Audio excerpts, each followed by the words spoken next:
Es un gusto este día hablar sobre un tema muy importante en el curso de Ética General. Hablamos de la ética de Immanuel Kant, conocida como ética kantiana.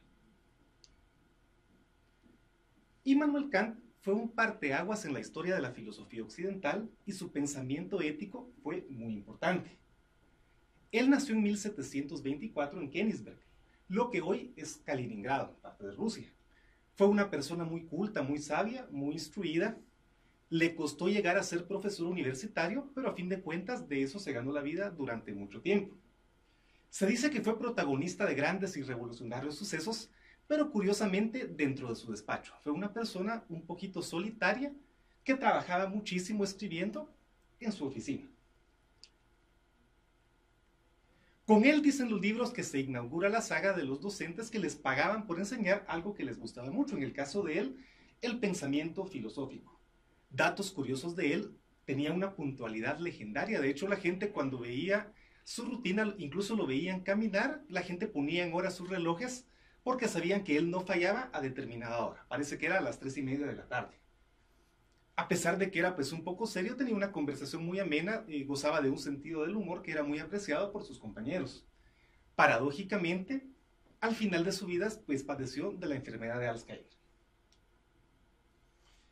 Bien, él no estaba de acuerdo, y aquí viene un punto medular en la ética de Immanuel Kant, en lo que decía utilitaristas y en lo que decía incluso la ética aristotélica. Evitemos el dolor, busquemos el placer, la felicidad.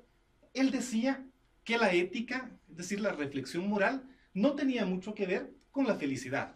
Vamos a ir viendo por qué.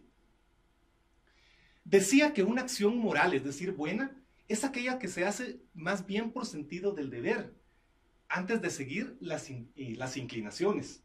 Y la ética a través de la reflexión, que es la palabra clave, me gusta decirlo a mí en el curso de ética, nos obliga a repensar cada vez más qué es lo que debemos hacer, cuál es nuestro deber.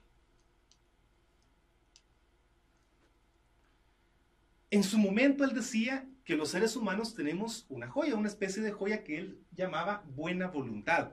Es el motivo que nos impulsa a actuar. Y nuestra razón práctica nos ayuda a conseguirlo. Veamos aquí algunos sencillos ejemplos de deber frente a inclinación. Es decir, de cierta forma también podemos combinarlos, más bien dicho, digamos un sacerdote que estaba horas en el confesionario padeciendo pues sacrificios, pero pues estaba realizando también, es posible combinarlos. Un padre de familia, alguien militar, pues podemos combinarlos, pero siempre va a tener primacía el hecho de lo que debemos hacer, deber frente a inclinación. Incluso siempre me ha llamado la atención que él cuenta de que si alguien, suponemos que ve a una persona necesitada, le da su abrigo, le da su saco, él dice, pues no está mal, pero tampoco es una acción moral, porque no hay mayor reflexión, fue algo impulsivo. Y él quería que la gente siempre reflexionara bastante antes de actuar. Para ello, hay algo importante llamado la prueba de la universalización, escrito en su libro Fundamentación de la Metafísica de las Costumbres. Él decía cómo averiguar si algo pues realmente pues va a ser conveniente, va a ser moral, va a ser bueno. Pensemos qué pasaría si todos lo hicieran, lo que yo pienso hacer. La máxima dice, obra de tal manera que quieras que tu acción se torne en ley universal. A esto se le conoce como la prueba de la universalización. Vamos a poner un ejemplo. Suponemos que necesitamos utilizar una calculadora para un examen de un curso de 5:30 de la tarde. Vemos una que está por ahí mal puesta y la queremos agarrar, cometeríamos un robo. Si nos ponemos a pensar qué sucedería si todos hicieran lo mismo, entonces el tema propiedad privada caería en una especie de agujero negro ilógico. Y entonces llegamos a una ley que nos damos a nosotros mismos, que es no robar. A esta ley, a esta autonomía moral, se le conoce como imperativo categórico. Lo mismo aplicaría para el tema de las mentiras, traiciones y demás. Sin embargo, hay algunas críticas, es decir, es una ética muy cerrada. Se da el caso, por ejemplo, que una persona de la tercera edad sufra una enfermedad terminal. ¿Sería del todo conveniente decirlo o es mejor guardarse esa información y hacerles vivir bien sus días? Kant, de cierta forma, no lo permitiría.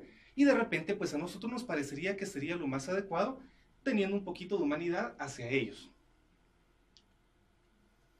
Como conclusión, es importante ver entonces el contraste de las éticas. de una ética aristotélica de la eudaimonía o felicidad, de una ética de Jeremy Bentham, conocida como utilitarista, el mayor bien para el mayor número, evitar el dolor y buscar el placer, Jeremy Bentham y John Stuart Mill, y la ética de Immanuel Kant, que se inclina más por el deber antes que la felicidad o el placer. Muchas gracias.